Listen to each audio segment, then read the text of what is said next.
આજરોજ ભુજ આંતરરાષ્ટ્રીય ભીમસેના અધ્યક્ષ કચ્છના મયુરભાઈ મહેશ્વરી દ્વારા ભુજ કલેક્ટર, જિલ્લા વિકાસ અધિકારી, મુખ્ય જિલ્લા આરોગ્ય અધિકારીને લેખિત રજૂઆત કરવામાં આવી કે રાપર ખાતે 108 એમ્બ્યુલન્સ સેવામાં EMT તરીકે ફરજ બજાવતા નરેશભાઈ રઘુભાઈ રાવળે SDH રાપરમાં પ્રસૂતિ દરમિયાન તેમના નવજાત બાળકના મૃત્યુ અંગે ડોક્ટર અને નર્સિંગ સ્ટાફને બેદરકારીના આક્ષેપો સાથે અરજી કરી છે। રજૂઆતમાં સમગ્ર ઘટનાની તટસ્થ તપાસ, હોસ્પિટલના CCTV ફૂટેજની ચકાસણી, ઘટનાના સમયે ત્રણેય શિફ્ટમાં ફરજ પર રહેલા ડોક્ટરો અને સ્ટાફની હાજરીની તપાસ તેમજ જવાબદાર અધિકારીઓ અને કર્મચારીઓ સામે સસ્પેન્શન સહિત કડક ખાતાકીય અને કાનૂની કાર્યવાહી કરવાની માંગ કરવામાં આવી છે। સાથે જ ચેતવણી આપવામાં આવી છે કે જો ઘટનાની નિષ્પક્ષ તપાસ નહીં થાય અથવા મામલો દબાવવાનો પ્રયાસ કરવામાં આવશે તો ભોગ બનનાર પરિવાર લોકશાહી ઢબે આંદોલન કરશે તેમજ જરૂર જણાય તો કોર્ટનો આશરો પણ લેશે। અંતે માનવ અધિકારો અને કુદરતી ન્યાયના સિદ્ધાંતોને ધ્યાનમાં રાખી સમય મર્યાદામાં નિષ્પક્ષ તપાસ કરી ભોગ બનનાર પરિવારને ન્યાય આપવાની માંગ કરવામાં આવી છે।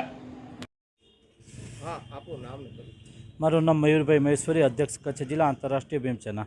આજે આપના માધ્યમથી જણાવવાનું કે તારીખ 6/8/2026ના રોજ નરેશભાઈ રઘુભાઈ રાવળ દ્વારા જે પોતે રાપરમાં SDHમાં એમ્બ્યુલન્સ ચલાવે છે અને ત્યાં પોતાના પત્નીની ડિલિવરી જ્યારે કરાવેલ ત્યારે ત્યાંના ડૉક્ટરોની બેદરકારી, સ્ટાફના બેદરકારીના કારણે એમના 4 વર્ષ પછી જે બાળકનું જન્મ થવાનું હતું, જે ખુશીઓ છીનવાઈ ગઈ છે, એ બાબતે આજે કલેક્ટર સાહેબને, જિલ્લા આરોગ્ય અધિકારીને, જિલ્લા વિકાસ અધિકારી અને ગાંધીનગર સુધી મેં તમામ આધાર પુરાવા સહિત રજૂઆત કરી છે કે એ ભાઈએ જે અરજદાર છે 7 માંગણીઓ સહિત માંગણી તપાસની માંગ કરી છે કે આમાં આ ખૂટે છે।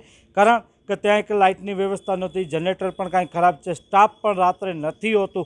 આવી ગંભીર બાબતો છે ને આવું ખાલી અહીંયા રાપરમાં જ નહીં પરંતુ સમગ્ર કચ્છમાં જ આવું ચાલે છે।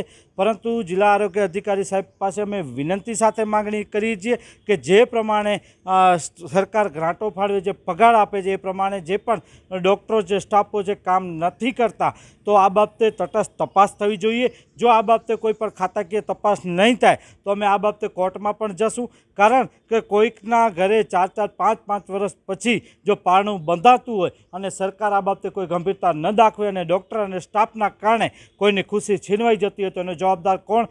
સરકાર અને એમના અધિકારીઓ છે। તો આ બાબતે તટસ્થ તપાસ થાય એવી આપના માધ્યમથી માંગ કરીએ છીએ।